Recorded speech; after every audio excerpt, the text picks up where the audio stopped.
All right.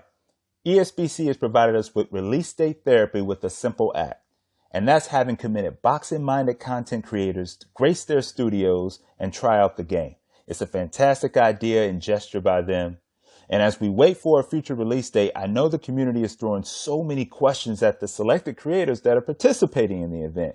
I definitely asked my share of questions, but outside those questions we have presented, there's one question in particular we're all curious about, and I wonder if we'll be able to get the answer based on the information they come back with. Let's get into it.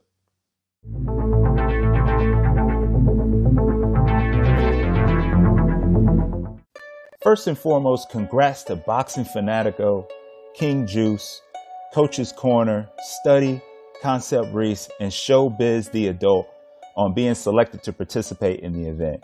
They will actually get to put their dang grubby hands on the game and dissect the gameplay. I think the names selected were not only great choices, but obvious ones. They've been holding down ESBC on YouTube since the beginning, and it's nice to see their efforts acknowledged by the dev team.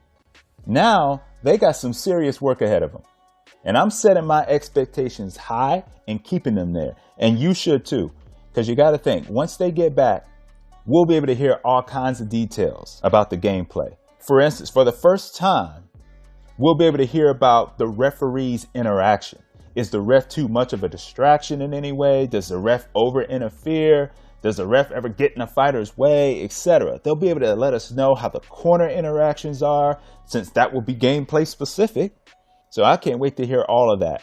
We'll possibly get information on if there's an audible difference in crowd noise between a small and a bigger venue.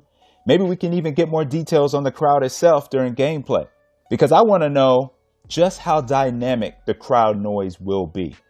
But this move by ESBC shows we are a step closer to a release date, but I'm not sold that it will be this year. I know some people are thinking, oh, they're going to play the game's just about ready. Not so fast, my friend, to quote Lee Corso. One reason is because all video footage provided is alpha footage. All right, so people will dismiss that and say, yeah, but they pre-recorded that and that takes time. Okay, hear you, check.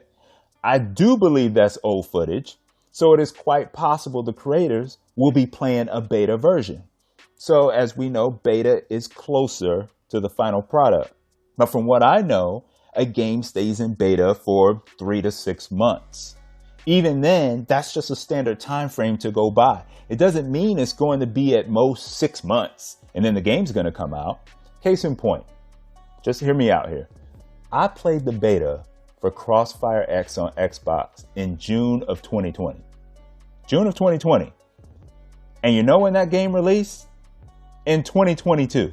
So just because those creators are playing the beta right now, if it is the beta, we don't know if it's the beta yet, but let's just say it will be, that doesn't mean the game's going to be out later this year. It doesn't change the fact that I want to know whether it is in beta for sure. I hope those creators can shed some light on the stage it's in just through their experience. We know SCI had a celebration in their offices and had like so many people there that were involved.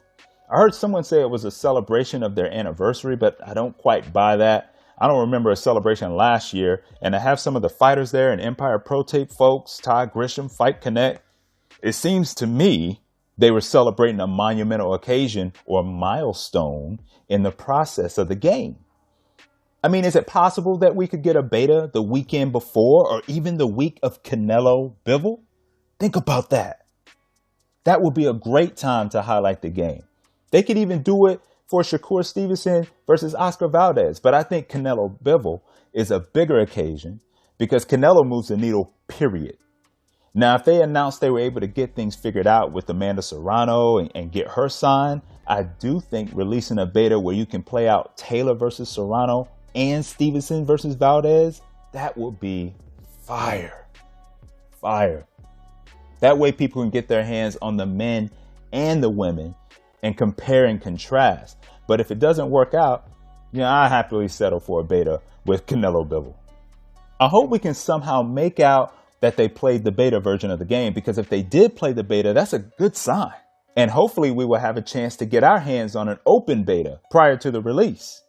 So I appreciate ESBC providing us this therapy we need in lieu of a release date. And I'll be surprised if we get anything more between now and the creators' gameplay assessments that they make. And I'm okay with that. We still have plenty of boxing to watch and other games to play. But this was just a quick one. Exciting times ahead for ESBC. You can feel that momentum train gaining more and more steam since the development update. We'll see if they can maintain it. Thanks for watching. Until next time, I'm out.